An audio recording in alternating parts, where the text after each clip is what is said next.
discovering a new incredible artist can really change someone's life, and I'd like to do that to some people out there who may have never heard of this guy, Octavio Ocampo. He is absolutely unbelievable. A Mexican artist that has transcended art. He has done so many different things in his entire life, from dance to theater to just absolutely everything, but he paints these wonderful, amazing masterpieces that are like called metamorphic art, which combine nature and reality and fantasy and everything in a way that's just unbelievable and perfectly unique to him. He's just really a master of it, and it's based on his love of seeing things like this in nature and in clouds. And he said that his mother used to ask him what he saw in the clouds, and that kind of started, and that same thing happened for me. And this is actually the artwork when I first discovered him. I was in Panama a long time ago, like when I was probably 14 or 15, and at a flea market, and it was a crazy experience on a cruise with family. And I was at a flea market and I separated, and I came across this in a bin with a few other of his prints that were like this, and I was like, oh my god. And I only had enough money to buy one, and so I ended up getting this one, and it's just stayed with me forever, and I absolutely cherish it. It's so good. He's awesome. And it's just inspired me to just continue checking him out over the years and just to get more into him. And so I recently bought this book that I showed you at the very beginning. So I wanted to review it because I want to start reviewing artists out there, and whether to tune people onto it, to inspire people, and just to help others out, maybe, help people get to Ocampo. I know he's getting older now. He's had a long and amazing life. And he's represented by Visions Fine Art, I believe, in New Mexico. No, I would absolutely love to interview. I've reached out, but it's going to be impossible, I'm sure. But getting quotes from this guy is incredible. So here's one from the book that says, "I don't paint figuratively, but multi-figuratively, polymorphically. I like to invite the observer to interact playfully with my paintings. First, I capture his attention and try to communicate a sense of beauty or of something terrible. Then, on the second or third impression, the observer should be feeling something quite different. In the tentative transition from one sensation to another, there is a magical moment in which I communicate on a different level via the subconscious and the spirit."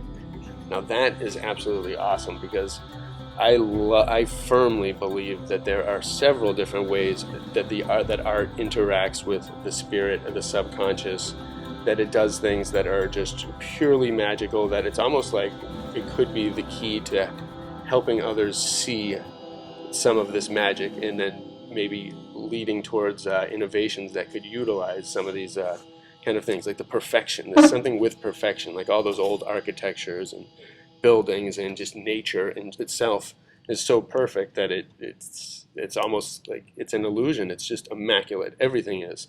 And he just capitalizes on that by being a master painter, just getting all the light perfect. I'm sorry, the photos I took of this book had a light source coming from the left, so you can see it a little bit brighter. The artwork is just amazing in this book. I recommend it. And so people like Jimmy Carter actually commissioned him, but look at the detail of this drawing in New York Harbor, I believe, it's just absolutely incredible.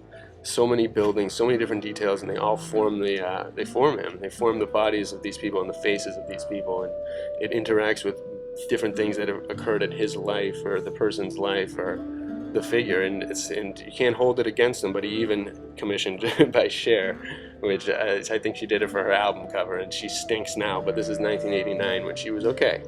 And so but he does a lot of different topics, spiritual topics. I guess he was considered being a holy man at one point when he was young, and had a lot of upbringing in art schools, and just seemed to have a pretty great past, where his surroundings and his brothers and his family really encouraged him to be creative, which is essential. If anyone out there has a relative or a son or daughter that is showing signs of being a great artist, make sure you foster that ability and craft within them. Make them love it. There's nothing better than it.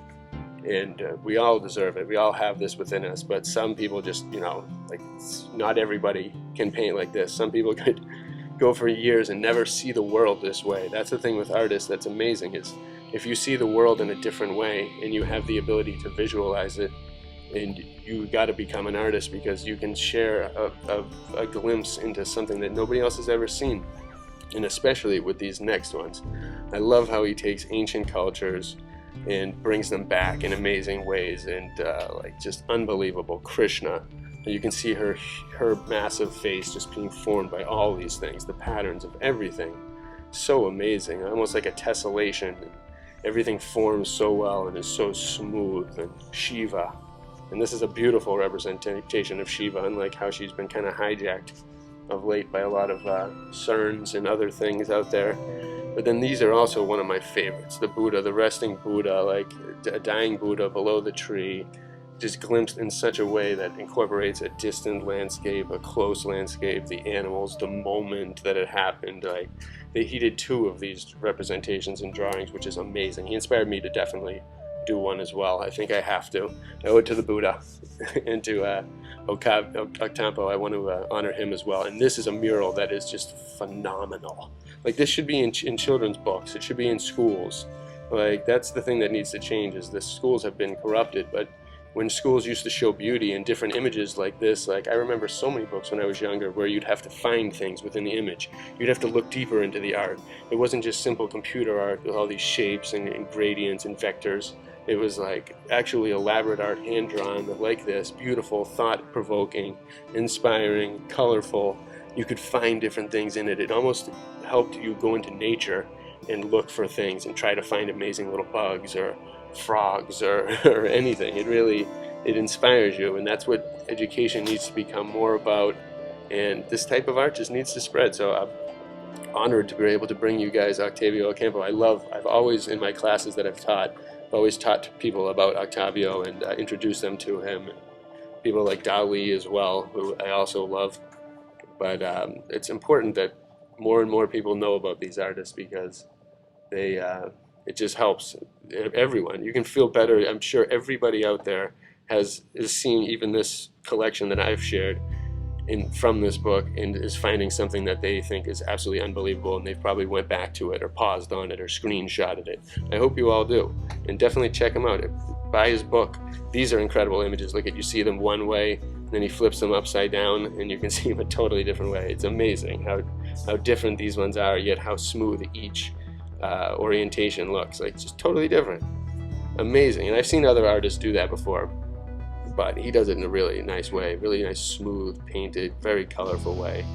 And I also love how he does this. He makes just like an angel's face out of hundreds of babies' faces, child's angel, cherub faces, and the angels below. The scene is always so vast. Every artwork is purely unique, very different, even when he has like similar flower-like themes, and you never know how many people you're going to find. Like, there's just people everywhere. He'll put them in any kind of thing. And I always like to slide faces into things as well, but he does it in a way that's just, they're beautiful. They're beautiful faces, and it's really incredible. And he captures the essence of just like, of everything that he tries and attempts to do. Like he said, something beautiful or something terrible, and he nails that. He's just got it. And I like how he also plays with different older themed artworks or different kind of historical relics and things that are relevant and important, and kind of tweaks them a little bit, like almost like Giuseppe Arcimboldo, and made the faces out of fruit. He made the Mona Lisa out of cats and bunnies and interesting things, and he makes everyone out of that. All the Don Quixotes he has, and the ones that I showed in this are about 50 of 100 plus in this book, and it's totally worth it. I didn't want to include everyone, and I've seen many as well that aren't even in this book. So he's just done so much. And then there's like 6 years, 8 years beyond the creation of this book that he's been still going. So I can't wait to see what he does in his crowning years here, where just a true master really gets to reflect on their life and has the time to really just sit and do it in a perfect situation. You don't have to make any more money really. They're set, they're comfortable. They just get to do it, and that must be amazing. Get the final ideas out, not final, but get the last ideas out until the next realm. And this is just perfect too. Such like an angel with the demon, everything just interacts. It's totally awesome. His content, his subject matter, his vibrance, his colors, his everything about him, his choice of everything. It's just so good. I couldn't speak more highly of an artist. I'm so glad he's still alive today. Octavio, if you end up seeing this, contact me, my friend. I would love to ask you some questions. I intend to be an artist for life, my wife as well. And there's a lot that we can learn from people who have been there and done it. And You know, there's insight to be gained from people that are capable of creating such magic and being able to come up with such fresh and perfectly unique visions. That is astounding. You know, these people like Octavio are just truly rare. They are a blessing to all of us, and thank you, Octavio. You are awesome. And this, oh my God, Mary, so amazing, made out of roses and just so many different things, so beautiful. And someone's holding it up. It's on a sheet. Like, it's like, oh, this guy just like the more you look, the more it unravels. And it really is like that little in between time from when you see one thing to the next is really a fascinating thing. And I see what he talks about, how he can kind of communicate something. It's like getting blasted with a wave of something that you don't even know what it is. You can't really describe it, but you're just like, oh yes. It is truly sacred art, and I absolutely love it. I hope you all do too. This is an example of one of his that is not found in the book. You know, you can buy different prints as well, G-clays. I might actually have to get one, and you can get them at this site that I'll show you very next. But you know, in the experience that he kind of goes through, that vision of seeing things in nature, it's called Pareidolia. And I don't know about you all, but I am big into it. I've always been into it my entire life. I every day like see something in everywhere. I saw a tissue the other day that was like looked like a dragon perfectly. I took a picture of it. I will show it at some point. But they are amazing. Be on the lookout for it, because it does mean something. Whether it's a glimpse back at our ancient like defenses that we're trying to find like faces in nature to try and stay on our defenses, or something totally different, something divine, something synchronistic, something magical, like almost like a sign that others are looking down at us. I like, or others are coming to us and appearing in different. I've got a lot of different theories on what it could be, but I never would pass it off as being something just random or linked to schizophrenia. No way. It is a beautiful kind of miracle, and it's kind of like tampering with and manipulating the illusion and the fractals that are all around us, whatever this universe of reality is. But artists like this help us kind of glimpse it, put it together, and look at the moon in the background, the figure in the moon. Ah, so beautiful. Thank you, Octavio. Thank you all. Bless you all.